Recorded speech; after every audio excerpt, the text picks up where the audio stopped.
Peter Taylor, who wrote this amazing book, Do By One. And he's an incredibly eminent climate scientist. I've known him for a number of years, and he lives not far from here. And welcome, Peter. Thank you.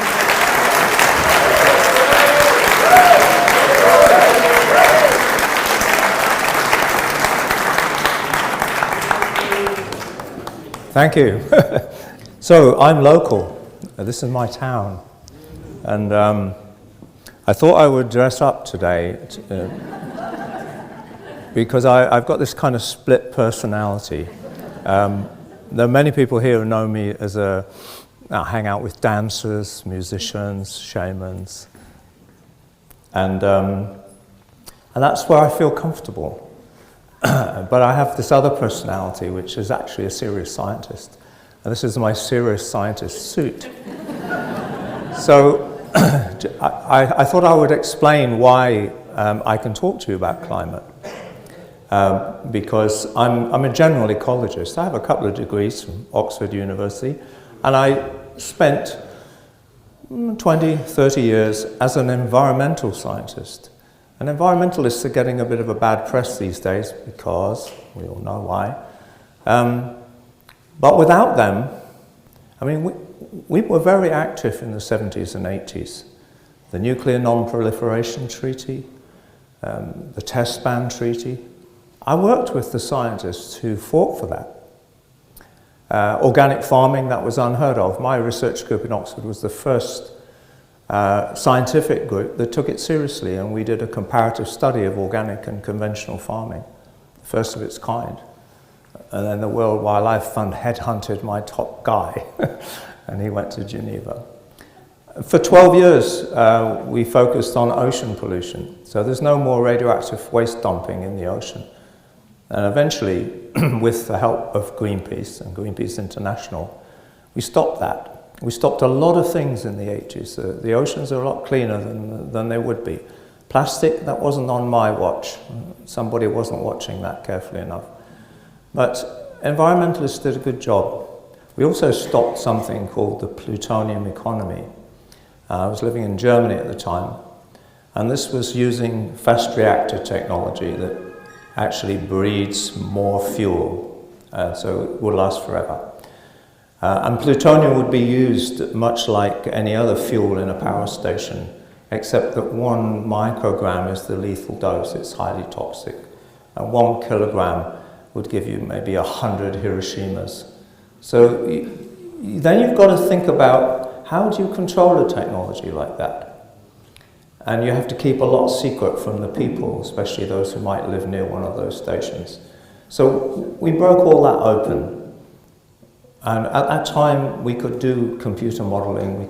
We had teams. I had the most wonderful mathematicians and physicists to work with. People who'd left the system, and they would not get paid properly.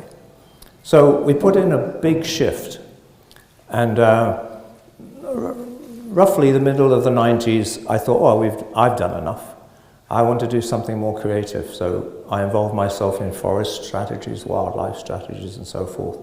And then in '97, due to the breakdown of a relationship, I ended up here in Glastonbury. It was the only place that actually offered accommodation for a guy on his own with 2 children and no money.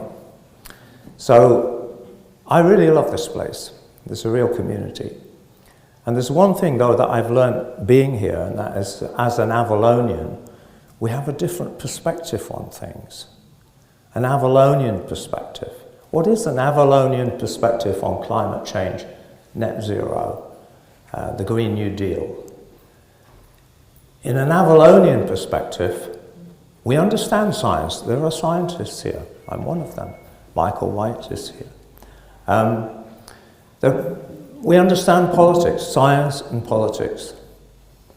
But we also understand soul, the world of spirit. And it was during the time that I was here, and eventually I got back into consulting, the work in Oxford had brought us right the way up to the UN. I've been in all the corridors of power, parliaments, European Union, and including the UN. And I've seen science policy and how it works. So when I was here, I was much more interested in doing ecological work. But we did something that I thought was necessary.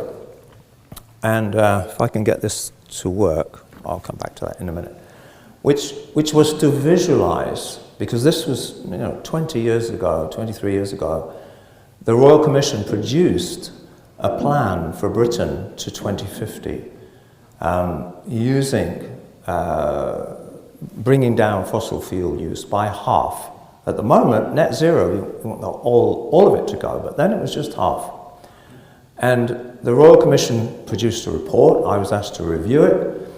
I thought, wow, all these biomass stations, we don't have the forests for that. The barrages will lose all the estuaries, the wild places, turbines everywhere. And it's a godsend for nuclear power. They're going, oh, we're carbon free. So I thought, okay, I talked to my friends in the government, Countryside Agency particularly, and persuaded them that we needed to visualize. At that time, consultants' reports were all little drawings black and white drawings on reports. You wouldn't want to read them. So I said, well, we've got amazing technology these days to visualize landscapes. Take a look at, what the kids are doing with it. It's all shoot-'em-up games. Surely we could produce some software that we could imagine a landscape, what we've got now and what it would look like in 2050. And amazingly, I haven't seen Richard Fraser here, but I thought, well, I haven't got the skills to do that, really. I go look around, and there was a little shop just down on North Oak Street called Visionscape, just photocopies and stuff like that. And there was a guy huddled up at the back there, and I got chatting to him. Turned out he was actually one of the best fantasy landscape designers in the world, right? So we hooked up. We put a proposal through to the government. They were very keen, they funded it, and I'll show you some of the results. And this is 20 years ago, and we were leading edge. And that project finished around 2003, and I thought, my goodness, if we deal with, and at that time, as an ecologist, I had never studied the carbon dioxide models. I'd accepted them. That's the physicists. They know what they're talking about. What concerned me was what would happen to the landscape, communities that live there, and the wildlife, particularly the wilderness, the wild land. We don't have real wilderness here. But this is a global thing. And I thought, and people in Friends of the Earth were coming to me and saying, look, Peter, we've got to sacrifice the landscape. The Hebrides, Snowdonia, all of these places. And at that time, wind turbines were just coming in, and I thought, how many do we need exactly? And how many biomass stations, and where's the biomass? So I thought, I'm going to study this. And I spent 3 years studying the science without funding. And I produced a report because I could see it's just going to destroy everything. It's going to destroy the soul of the landscape. And so I finished around 2008. I got on a plane. I went to see a former head honcho of Greenpeace International. They know me, they knew me. They weren't now the current directors, or then the current directors. And he was going, oh, Peter, you're usually right. I said, yeah, this carbon dioxide model is the worst science I've seen. It's really bad. There's no cycles in the models. It's all linear. I can't believe it. We were really good at entering models, criticizing them, altering the parameters. And in those days, we could do our own model. Now you need $3 million to match one of these models. So I thought, okay, here's the results. The models are really bad, and you cannot rely on them. And it's very difficult to work out, but I think we've got a lot more time than is made out. And he said, oh, you have to talk to our man in the UN. Well, I said, Remy Parmentier is quite famous in Greenpeace. He was the main man for the whaling thing, you know, when they boarded the ships and everything. And I said, you have a man in the UN? But they were always the problem. And he didn't get it. He was already a UN consultant on water issues, which is okay. But anyway, I thought I would list to you some of the things, because really, you can't tell. If I show you loads of graphs like Ralph did, as a layperson, you can't really tell. And on the other side of this argument, you've got every single science institute in the world, all the academies, every country, every government, the European Commission and the United Nations, all telling you that we've got a serious climate emergency. So why on earth would you listen to me? You know, it's like with all of that, well, the issue is authority. And that's really the nub of it. And that's what I want to say. Who really here has any idea of the mistakes that the UN scientists have made? They set up committees for everything. Do you remember a time when they used to X-ray pregnant women? Anybody? That's a long time ago. It took 20 years to stop that. There was a special UN committee, and they defended the practice. Our models say it shouldn't have any effect. One single scientist, Dr. Alice Stewart, got the data. Well, here's my data. Those women who've been X-rayed have more leukemia in their children. She was vilified. She was blocked everywhere. They tried to stop her publishing. That's when you saw the dark side of science. And the guy who opposed her, who's called Edward Pochin, he was a radiobiologist, and I used to be actually a member of the same institute as him. He was knighted, Sir Edward Pochin. Alice Stewart, no honours whatsoever. Not a word in our parliament. That's just X-rays. CFCs, we nearly lost the ozone layer. Thankfully, the scientific world woke up in time and the UN complied. But what's not really told is CFCs were licensed in the first place by UN scientists. You can even find bits of writing which said, oh, we're dealing with, because they used to clean the computers with it. It evaporates, you know, and it doesn't leave any residue. And this is the least toxic substance known to mankind, was the CFCs, when they were licensed for total, absolute, uncontrolled disposal. That was the UN. My particular area of expertise was controlling discharges and dumping. The UN licensed all of that. They licensed PCBs, which you can now find that toxic substance in virtually every whale, every dolphin, every seal. And it's an immunosuppressant, so they get more disease. It's a gender bender, which they only discovered much more later, and it's a carcinogen. So now, you're not allowed to dispose it just anywhere, but they licensed it.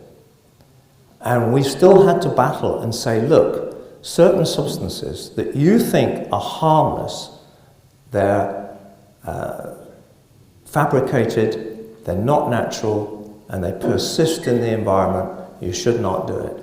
We fought, I would say, 10 years to get clean production technology, stop the discharges, all of that. So I saw within that process how science works. The opposition, the people on the committees, particularly that committee to do with radiation.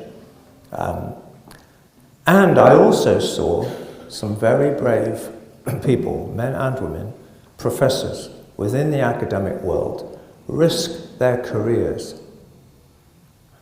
to stand up including a good friend of mine. So get a bit.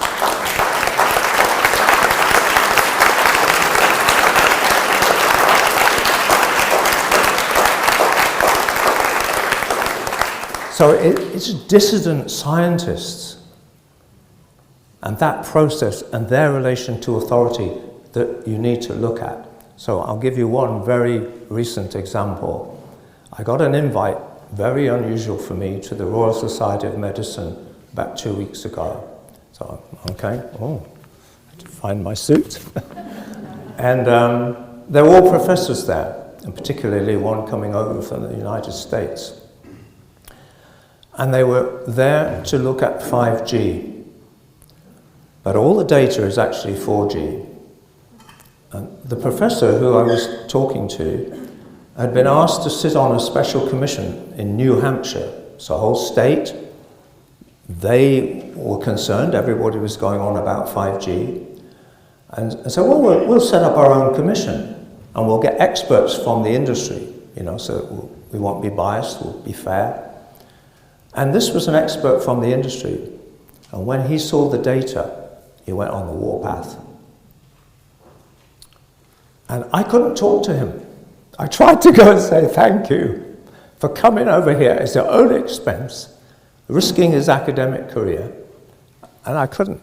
I welled up because that's what happened to a former professor, Edward Radford, who came over and he led the battle against the X-raying of pregnant women and various other things to do with the lower level radiation. So, issues of authority and what's going on right now. Well, Ralph did a really brilliant job of ClimateGate. That's 10 years ago. There's two very recent lessons last year. And one of them, actually, I've learned a lot from the whole COVID issue. And I'm sure you have. And so, in fact, I wrote an article in New View on COVID, climate, and conspiracy. I know people who are completely obsessed and consumed by conspiracy. It's like a psychological illness, really. It's horrible. But conspiracies do exist, and I'll give you two examples. One is recently COVID, and I'm talking about this now because it's about science and it's about authority. Some people here, including me, knew that that virus had come from a lab right at the beginning. That's because we have a different kind of antenna, a different radar. And some people here may even actually be able to leave their bodies and go have a look.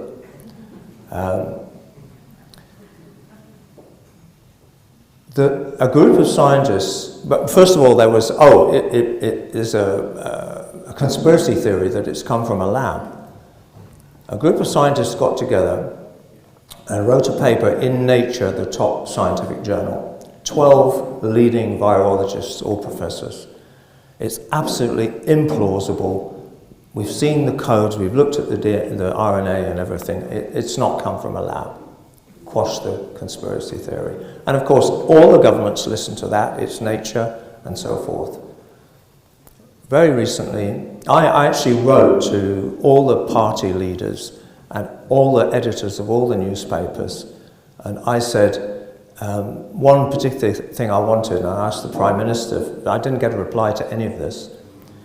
Ask the intelligence services what they know. What are they advising you?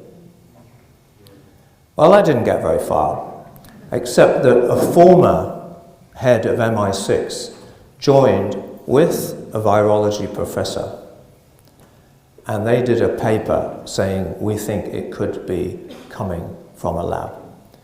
They got it through, not in the highest journals, as long as they took out any reference to China. So that paper was very, very influential. Now, in the United States Congress has subpoenaed all of the emails from that group of scientists. and also their intelligence services, all the email traffic. And there you see it.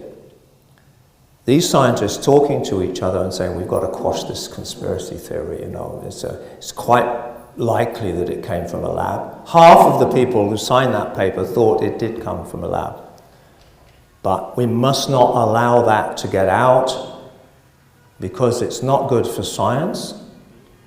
Pharmaceuticals, by the way, are the biggest investment opportunity on the planet today. And it's not good for our relations with China, and I'll come to that in a minute. That's how science operates. I was asking a question maybe 3 or 4 months ago. I was trying to get a paper through the system. Over the last 10 years, I've been working with a professor in the States, one of the ones who took the risks in the past in relation to ocean stuff. And there's a whole story about how I got together with him, and we've produced 4 or 5 papers. I should be referring to one in a minute, which is very important. But I'm just losing my track here a little bit. That climate issue that we were talking about, the hockey stick, that reappeared in the latest IPCC report, the 6th report, was published in 2021. And I'm aghast because it was heavily criticized when they first tried it on in 2001. It was called the hockey stick controversy. It was called Hide the Decline. There are books about it. So it's like, how come it's back? And the world's paleoclimatologists who know about cycles are not standing up and going, hey. And then my friend at Exeter University sent me a copy of a paper, and it was 22 paleoclimatologists, experts in cycles, people who cannot be ignored, saying we're really disgusted, in scientific language, with what's been happening with this resurrection of the hockey stick. And then they spell it out. The IPCC is biased. It selects the scientists for its committees. It selects the papers that it refers to, and it simply ignores a whole tranche of science. So luckily, when I was writing my paper, I didn't have to say that. I'm nobody. These guys are saying it. It cannot be ignored. So the upside of this is that science is beginning to move. And before, in the 70s and the 80s, the UN admitted its fault of dilute and disperse for any toxic material. The ocean can take it. And we've got loads of monitoring labs, and we've got loads of scientists working on it. And we said, look at all the things that have gone wrong. We need the precautionary principle. We need clean production technology that doesn't produce these toxics. Open up a clean production center, which they did. And then they even asked me to come in and help them redraft the legislation so that there wouldn't be any loopholes. So that is possible.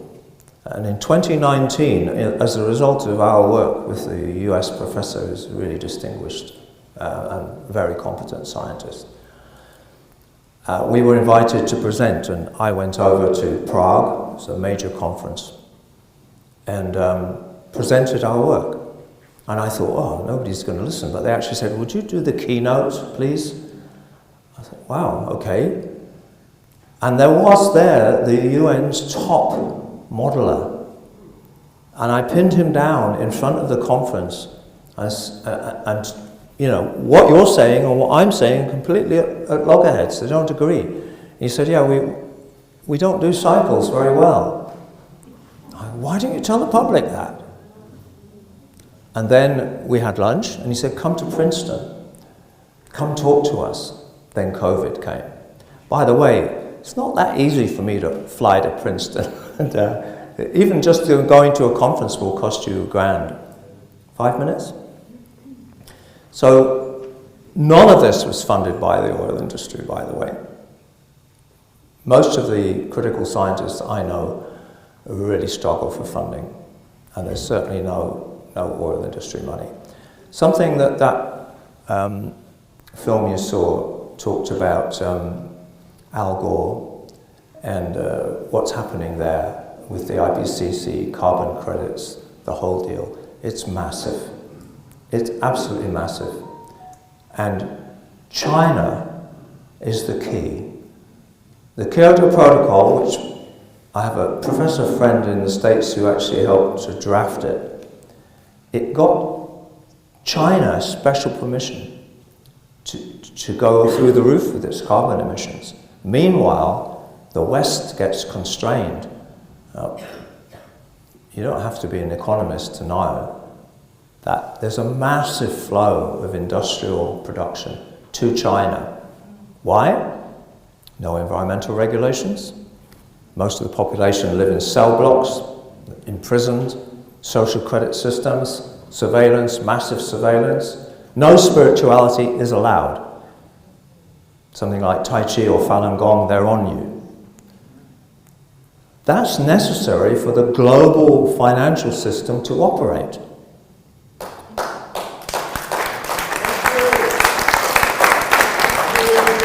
Every single technology that the Green New Deal wants to implement relies on rare metals mostly. Lithium's not so rare, but it takes a lot to mine it. China holds the monopoly in every single one. Not only that, it builds a lot of the turbines, it builds a lot of the solar panels, it builds 85% of the electric vehicles.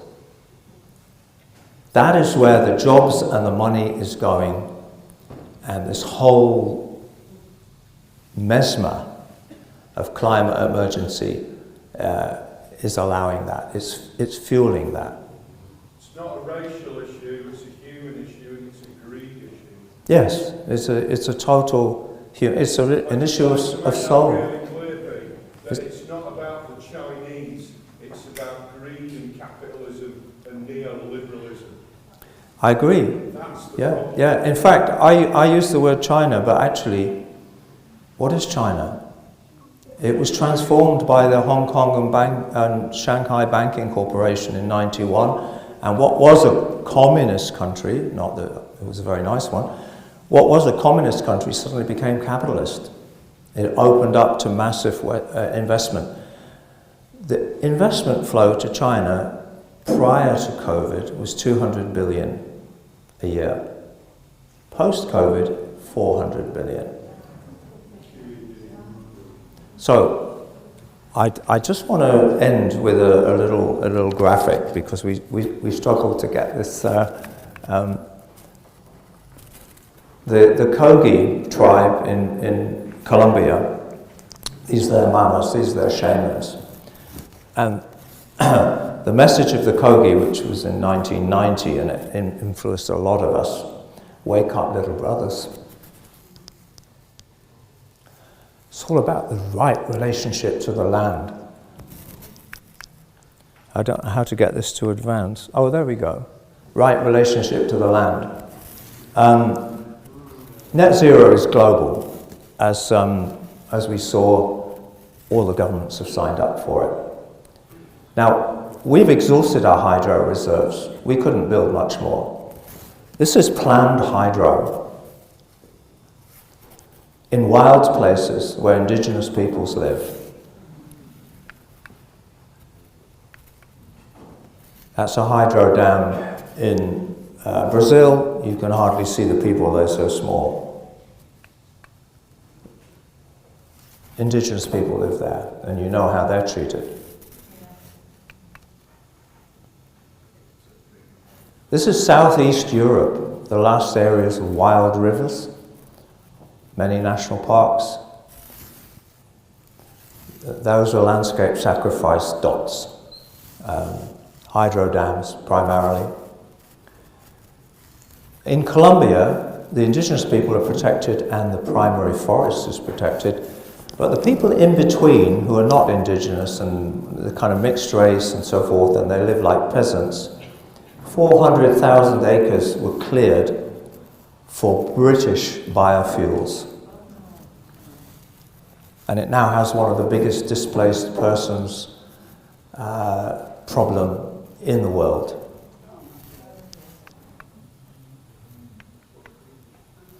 Fracking nightmare, so many people saying, oh, we just need to frack. That was really my turning point when I was trying to introduce the idea of soul and healing and the healing forest to the conservation community. That's a very, very difficult task. But in that process, when we were doing the landscape work, this is Richard Fraser's work, we visualized, that's a landscape of, say, somewhere like West Wales. We also did an eastern landscape. I won't show all of them. And so what we did was to look at how it could be developed insensitively. So turbines on the hilltops, commercial forestry, forest residue power stations. The alternative, well, it's got a mind of its own. The alternative, sensitive development, low profile power. There's actually a power station there. Turbines not on the tops of the hills, all kinds of things where you could take care. And one of the elements of that was get the turbines out to sea, much more space and you can't see them and so forth. And actually the government listened. This project went to every county council in the land through the Countryside Agency. And it could have gone further as a tool for each community. We could even do that here. Each community to map what it has in the way of its landscape, its biodiversity, its communities, and just see what it can actually fit in, what the technologies are, what are their consequences, what are the supply lines, where's it coming from? At the moment, we are offshoring the soil damage. You go up to Cadbury Hill and you look at Somerset, there's not a turbine. We're offshoring that to the communities in China that are having to build and do this, have been moved off their land into cell blocks. So, what's the answer? And I have to say, it's not easy. It's not easy at all. We have to change our lifestyles. But most of you have already done that. And if the rest of Britain lived my kind of lifestyle, which is pretty yogic, the economy would collapse. There'd be millions of people unemployed.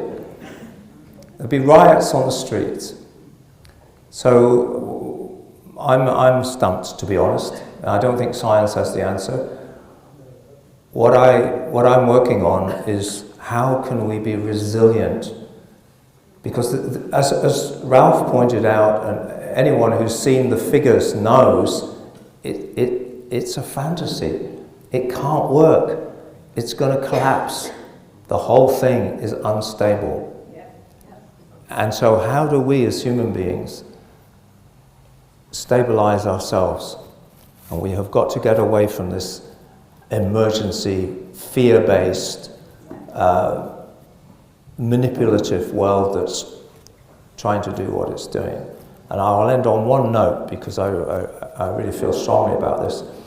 The American professor showed a graph of carcinogenic damage and distance from a telephone tower, mobile telephone tower. And it didn't get down to normal until you were 500 meters away. In the church, there's a tower, and 50 meters away, there's children playing every single day.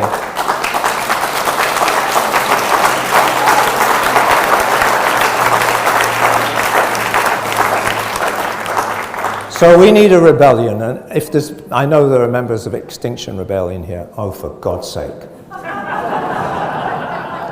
Get a brain.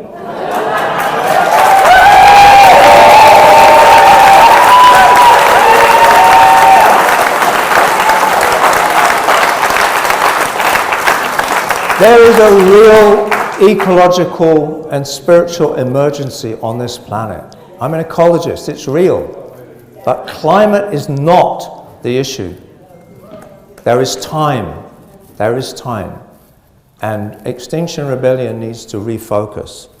We need that energy of the young people, but please, don't fill them with fear. Bravo!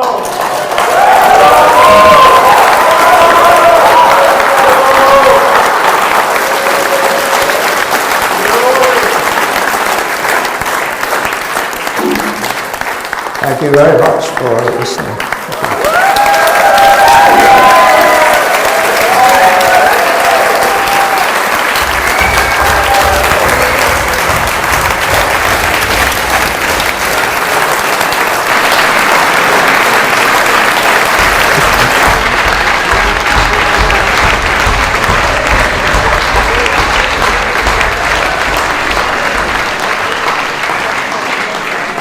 Peter, thank you so very much. That was an amazingly heartfelt presentation, and thank you so much. That was incredible.